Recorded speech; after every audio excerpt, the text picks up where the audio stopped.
ফলের শরবতের জন্য নিলাম চিনি, ইসবগুলের ভুসি, তোতমা দানা, অ্যাপেল আর আনার।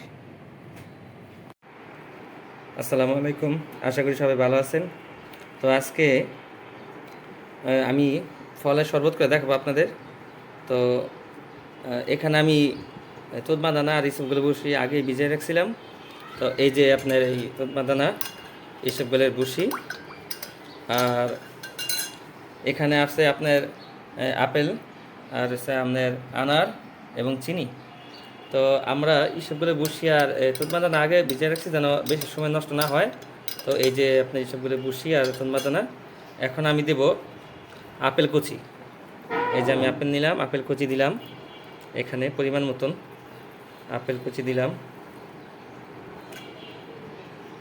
দিলাম আপনার আনার, দিলাম আনার,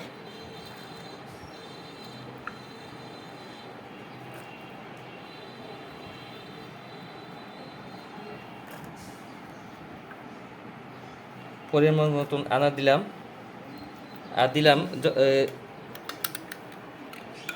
পরিমাণ মতো চিনি। যা যতটুকু আপনি মিষ্টি খান ওই পরিমাণে আপনি মিষ্টি করবেন, নেবেন, পরিমাণ মতো চিনি নিয়ে নেবেন। তো আমি যতটুকু দরকার আমি ততটুকু নিয়ে নিতেছি। তো আপনাদের যতটুকু যার যতটুকু দরকার নিয়ে নেবেন।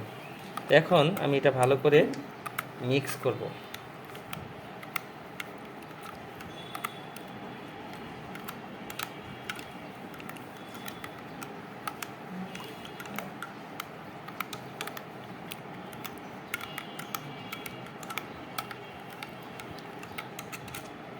আশা করি মিক্সটা ভালো হয়েছে। তো আমার মোটামুটি ওই জুস এই ফলের ওই শরবত তৈরি হয়ে গেছে।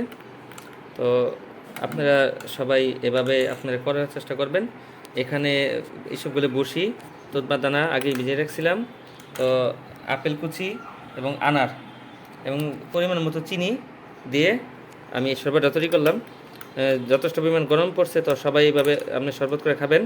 আশা করি আপনাদের এই শরবতটা খেলে আপনাদের এই ভালো লাগবে। সবাই ভালো থাকবেন। আসসালামু আলাইকুম।